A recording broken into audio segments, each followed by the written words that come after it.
السلام علیکم دوستو، میں مبارک حیدر آپ کی خدمت میں حاضر ہوں۔ مجھے کافی دن سے میں بلاگ نہیں کر سکا، جس کی بعض وجوہات تھیں، اس کے لیے معذرت۔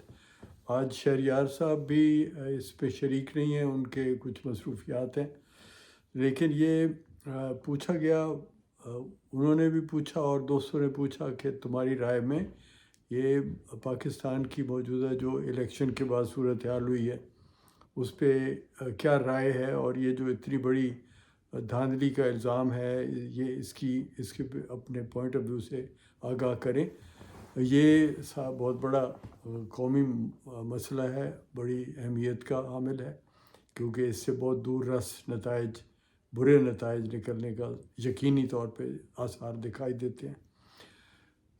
ہوا یہ ہے کہ میرے خیال میں جو اسٹیبلشمنٹ کو بالکل سمجھ نہیں آئی ہے کہ انہوں نے کرنا کیا ہے۔ جب ہم نے کہا کہ نواز شریف صاحب اس دفعہ چوتھی دفعہ وزیر اعظم نہیں ہوں گے، تو اس کی وجہ یہی تھی کہ میرے خیال میں ایسا نہیں ہو سکتا کہ آپ وہ بار بار آزمائی ہوئی جو ایک طریقہ ہے، جس کا الزام آپ نے عمران خان صاحب پہ بھی لگایا کہ انہوں نے اسٹیبلشمنٹ کے ذریعے حکومت لی تھی، وہی آپ کرنا چاہتے ہیں، تو اس کے نتائج اچھے کیسے ہو سکتے ہیں؟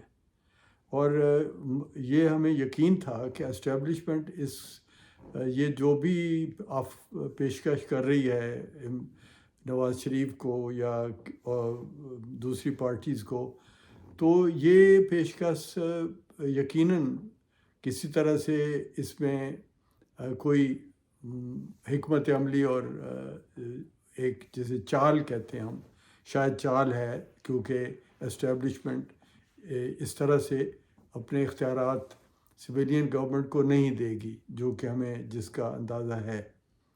تو اب لیکن بات یہ ہے کہ یہ بہت ہی تکلیف دہ طریقے سے غلطی ہوئی ہے میرے خیال میں۔ اسٹیبلشمنٹ کی یہ حرکت، یہ جو فیصلہ انہوں نے کیا، جس نے بھی کیا، اگر یہ جرنیلوں کی خواہش سے ہوا تب بھی، اور اگر یہ سیاستدانوں نے الیکشن کمیشن کے ساتھ مل کے کیا تب بھی، یہ بہت بچگانہ بات ہوئی ہے۔ اتنی بچگانہ ہے کہ چھوٹے بچوں کو بھی سمجھ آئی کہ یہ ناجائز اور دھاندلی کا طریقہ ہے۔ اب سوال یہ ہے کہ ایسا کیوں انہوں نے، اس کا کوئی اور حل کوئی تھا؟ یقیناً اگر آپ نے، وہ یہ کہا جو جا رہا تھا کہ آپ نے ہی یہ عمران خان کا پروجیکٹ بنایا تھا اور اس کو مسلط کیا تھا ہمارے اوپر، اور آپ ہی اب اس کو ہٹائیں اور آپ ہی اس کو ختم کریں، یہ بذات خود بڑی آج بہت بہت معذوری اور مجبوری اور بہت کوتاہی کا بیان تھا۔ کیونکہ اگر سیاستدانوں نے اس ملک کو لیڈ کرنا ہے، گائیڈ کرنا ہے اور حالات ٹھیک کرنے، تو انہیں خود یہ ان کی صلاحیت ہونی چاہیے کہ اگر فوج یا جرنیل یا اسٹیبلشمنٹ عمران خان کے پیچھے سے ہٹ گئی تھی تو وہ اس صورتحال کو آگے وہ بلڈ کرتے۔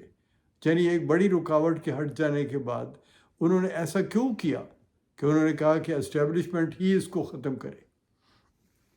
یعنی آپ نے اپنے پولیٹیکل رائیول کو اسٹیبلشمنٹ کے ہاتھوں مروانے کی بات کی، اور اس میں آپ نے یہ مان لیا کہ آپ سے یہ نہیں ہوتا، اور اس غلط فیصلے کے نتیجے میں پبلک اوپینین اور زیادہ عمران خان کے حق میں ہوئی، جو آلریڈی آپ کی اپنی غلطیوں کی وجہ سے آلریڈی آپ کے خلاف ہو رہی تھی۔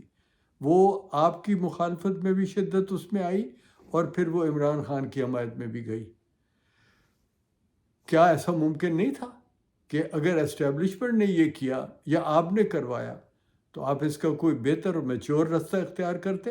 یعنی آپ ایسا کرتے کہ ہو سکتا ہے کہ دہشت گردی کا بہانہ بنا کے آپ اس کو کر سکتے تھے، کہ آپ کہتے کہ جی ابھی ایمرجنسی کی ضرورت ہے، ایمرجنسی نافذ کر دیتے۔ مارشل لا بھی یہاں بار بار لگایا گیا ہے، وہ آپ، اور جب آپ کو پتہ ہے کہ آپ کو ایک بہت بڑی جو مغربی طاقت ہے، جو اس وقت فیصلہ کن طاقت ہے، اس کی حمایت بھی آپ کو حاصل ہے، عمران خان کو حمایت حاصل نہیں ہے، تو آپ اس کو بڑی آسانی سے اسے مارشل لا بھی کر سکتے تھے، یا اگر دقتیں ہوتی تو بھی اس موجودہ دقت سے وہ کم ہوتی۔ سوال یہ کہ ایسا یہ نہ کرنے اور یہ رستہ اختیار کرنے کا فیصلہ کیوں کیا گیا؟ اس کے دو پاسبلٹیز ہیں جنہیں دیکھنے کی ضرورت ہے۔ ایک تو امکان یہ ہے کہ وہی جو پرانی اور بڑی گھسی پٹی ایک بات ہے کہ ہنگ پارلیمنٹ، ایک لٹکی ہوئی اور بے بس کمزور پارلیمنٹ بنا دی جائے، جو جس ہر طرح سے آپ اس کو جیسے چاہیں اس کو استعمال کریں، جس کو چاہیں جس کے خلاف لڑا دیں، جو کہ ابھی آپ دیکھ رہے ہیں کہ مولانا فضل الرحمان نے باقی جماعتوں سے اختلاف کا اور ایجیٹیشن کا، سڑکوں پہ آنے کا، میدان میں آنے کا اعلان، انہوں نے کہا جی اب میدان میں فیصلہ ہوگا۔ تو یہ اور باقی بہت سی تنظیمیں، خود جو پی ٹی آئی کے لوگ جگہ جگہ اس کی ایجیٹیشن کر رہے ہیں، کریں گے۔ تو اب سوال یہ ہے کہ اس ایک جو ہنگ پارلیمنٹ بنانے کا جو ایک مشن ہے، اس کے علاوہ اور کیا ہو سکتا ہے؟ ایک اور جو بات اس میں جو زیادہ جس پہ بہت سے لوگوں کی رائے میں جو امکان ہے وہ یہ کہ تھوڑا عرصہ موجودہ جو ایمبیشس پالیٹیشنز ہیں، مثلا خود شہباز شریف صاحب ہیں، مسلم لیگ نون ہے، اس کو تھوڑی دیر کے لیے مزید خراب ہونے کے لیے حکومت میں رکھا جائے، اور اس کے بعد عمران خان کے ساتھ جو کہ غالباً کوئی انڈرسٹینڈنگ ہو چکی ہے، اور نظر آتا ہے کہ تھوڑی سی انڈرسٹینڈنگ ہوئی ہے جس میں شاید سنبھال کے رکھنا ہے عمران خان کو، اور یہ پھر ایک زیادہ طاقت کے ساتھ ایک نئے الیکشن کے ذریعے کہ جی ایجیٹیشن بہت زیادہ ہے، چاہے وہ الیکشن ابھی ہو جائیں، یہ بھی ممکن ہے کہ ابھی ہو جائیں، اور اگر ابھی نہیں تو کچھ دیر اور نواز شریف کی اور مسلم لیگ نون کی اور سیاسی جماعتوں کی رسوائی اور خرابی کے بعد ہی اس کو کر لیا جائے، دوبارہ الیکشن کروا کے۔ تو اس میں اس کمپرومائز کے تحت جو کہ لگتا ہے کہ موجود ہے وہ کمپرومائز، تو پھر عمران خان صاحب کو دوبارہ موقع دیا جائے، اور خان صاحب کی جماعت کے جو نائب صدر، جو ان کی جگہ قائم مقام چیئرمین ہیں، ان کا بار بار یہ کہنا کہ جی ہم کوئی کمپرومائز کسی کے ساتھ نہیں کریں گے، تو اس کا مطلب ہے کہ ہم ایک ہی پارٹی سے کریں گے کمپرومائز، اور وہ ہے اسٹیبلشمنٹ کی پارٹی۔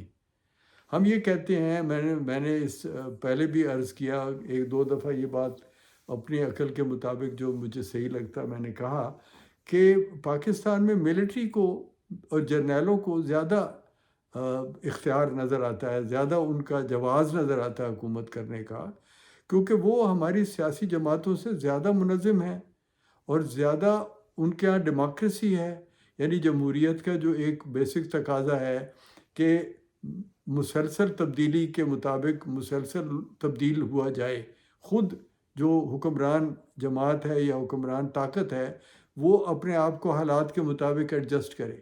تو ہم دیکھتے ہیں کہ ایک جنرل یا ایک گروپ آف جنرلز کے بعد تبدیلی آتی ہے، وہ اپنے وقت کے مطابق ریٹائر ہوتے ہیں، نئے لوگ آتے ہیں، اور وہ اسی طرح اس بنیادی ڈاکٹرین کو جو چل رہا ہے کہ آرمڈ فورسز کا، ملٹری کا اس ملک میں اقتدار رہے، وہ پھر اس کے مطابق وہ نئی پالیسیز بنا کے وہ آگے چلتے ہیں۔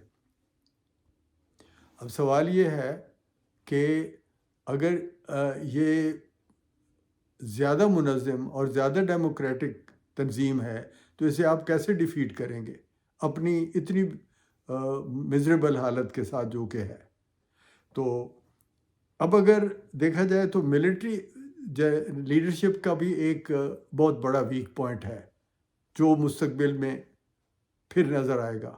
اگر یہ ایسا سوچ کے کیا گیا، یعنی اگر کوئی موجودہ قیادت جو آرمی کی ہے انہوں نے یہ سوچ کے کیا ہے کہ ہم اس کو مستقل اپنی جو اپنا گروپ کا اقتدار ہے وہ قائم رکھ سکیں گے، تو یہ اس لیے غلط ہے کہ بار بار ہم نے دیکھا ہے کہ جنرلز کا ایک گروپ ہوتا ہے، اس کے مقابلے میں ایک دوسرا ابھرتا ہے، اور وہ تبدیلی آ جاتی ہے۔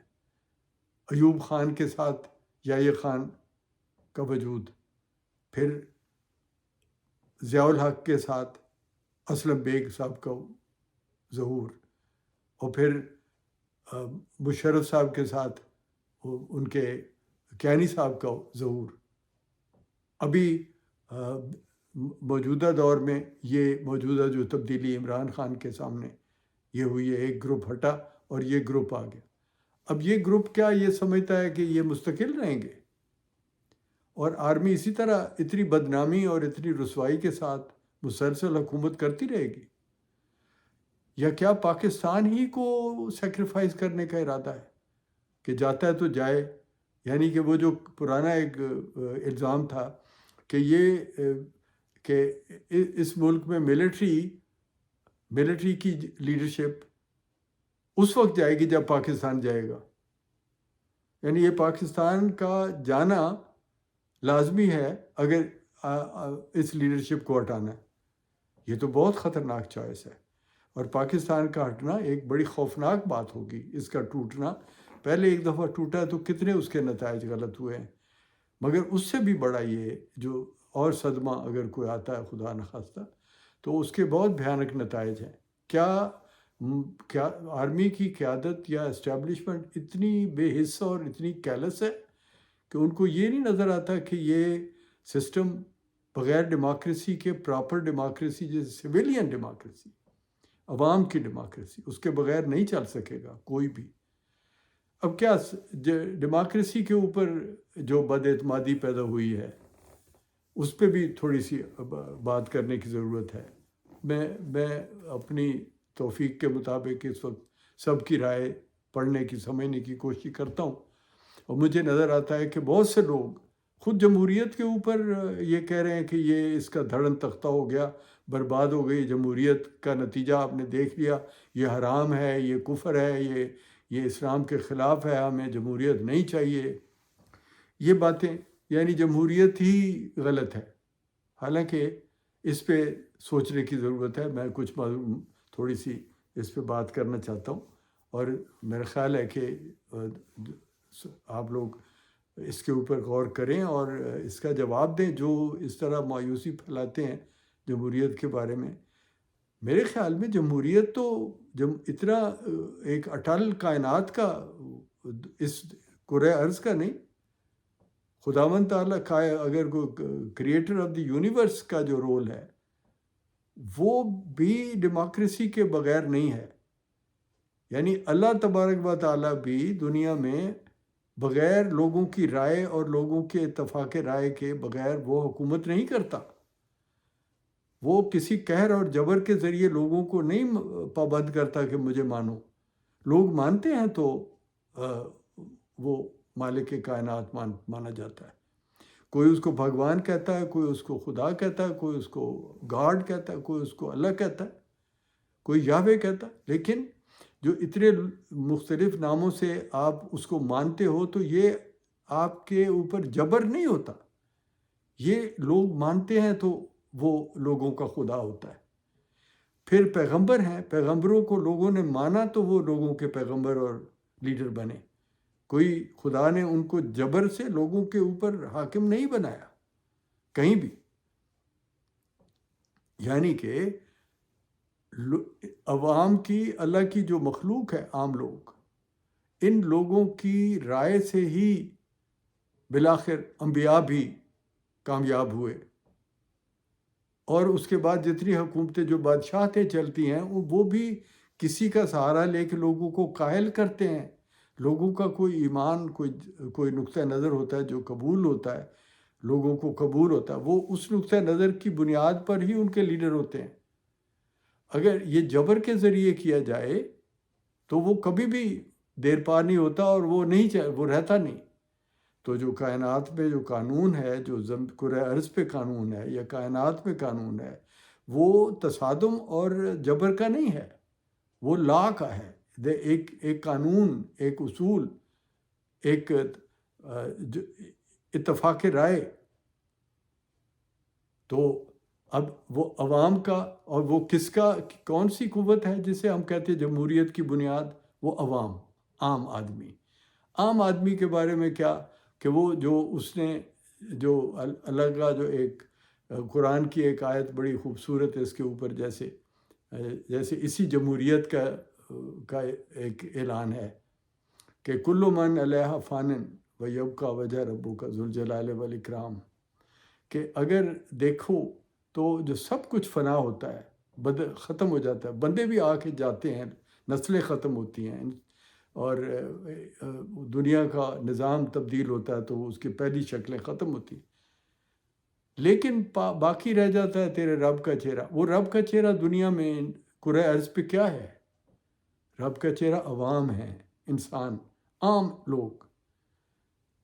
ابراہم لنکن ایک جلسے کا خطاب کرنے کے لیے گزر رہا تھا تو ایک عورت نے کہا یہ تو مجھے عام آدمی لگتا ہے، یہ تو کوئی بڑا آدمی نہیں ہے، تو معمولی آدمی ہے. تو ابراہم لنکن اسٹیج پر گیا تو اس نے جاتے پہلا فقرہ یہ کہا کہ یہ ایک عورت کہہ رہی تھی کہ میں ایک عام آدمی ہوں. ہاں میں ایک عام آدمی ہوں، لیکن اللہ God loves the common people or the ordinary people because he has created so many of them. اور یہی ہے، یہ وہ لوگ جو عام لوگ، انہی عام لوگوں میں سے بڑے لوگ پیدا ہوئے ہیں. بڑے لوگوں میں سے بڑے لوگ پیدا نہیں ہوتے. طاقتور جرنیل میں سے کوئی طاقتور جرنیل شاید پیدا ہوا ہو، مجھے نہیں پتا، لیکن طاقتور جرنیل عام لوگوں میں سے پیدا ہوتا ہے. طاقتور لیڈر عام لوگوں میں سے پیدا ہوتا ہے. پیغمبر عام لوگوں میں سے پیدا ہوتے ہیں. اللہ کا یہ قانون ہے کہ عام آدمی کی پسند اور رائے سے ہی نظام چلے گا.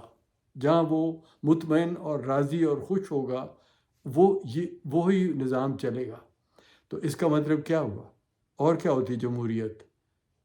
جمہوریت کے ایگزیکٹلی یہ معنی ہے کہ لوگ جس کو پسند کریں. آج اگر عمران خان کو لوگ پسند کرتے ہیں تو ہمیں غصہ کرنے میں اور اس پہ جبر کرنے میں کوئی حق بنتا نہیں، اس لیے کہ اس سے بنے گی نہیں بات. لوگ خود جب قائل ہوں گے کہ وہ غلط ہے تو اسے چھوڑیں گے، یا آپ کو غلط سمجھتے ہیں تو آپ کو چھوڑیں گے. میں اگر سمجھتا ہوں کہ میرا نقطہ نظر ٹھیک ہے تو میں لوگوں کو قائل کروں گا، اور جسے کہ بیانیہ، میرا کوئی بیانیہ ہوگا جسے لوگ قبول کریں گے، تو پھر اس بیانیے کے مطابق لوگ مجھے اپنا سربراہ یا لیڈر یا اپنا حکمران بنائیں گے. جس آدمی کو آپ مسلسل یہ کہہ رہے ہو کہ یہ برا ہے، اسے لوگوں نے کیوں قبول کیا ہے؟ آپ لوگوں کو قائل کریں کہ غلط ہے. آپ نے کتنے الزام اس پہ لگائے ہیں، کتنے ہم نے اس کے اوپر تقریریں کی ہیں، میں نے بھی کی ہیں، آپ نے، ہر کوئی کرتا رہا ہے، ابھی بھی کر رہا ہے. لیکن لوگ رہی اس کی طرف میجارٹی آف پیپل اگر ہے تو اس میں آپ کا اور میرا اختیار نہیں کہ ہم جبر کر کے کریں. ہمارے پاس ایک ہی حق اور ایک طریقہ ہے کہ اپنا نقطہ نظر بیان کریں اور انتظار کریں کہ آپ کی بات اگر سچی ہے تو وہ لوگ قبول کریں. اور اگر پاکستان کے لوگوں کو برا آدمی پسند ہے تو آپ اور میں کوئی اللہ کی طرف سے مقرر کوئی ڈکٹیٹر ہے، یا ہمارے پاس کوئی اختیار ہے کہ ہم لوگوں کی رائے کو ایک ڈنڈے کے ذریعے تبدیل کر دیں؟ وہ نہیں ہو سکتی.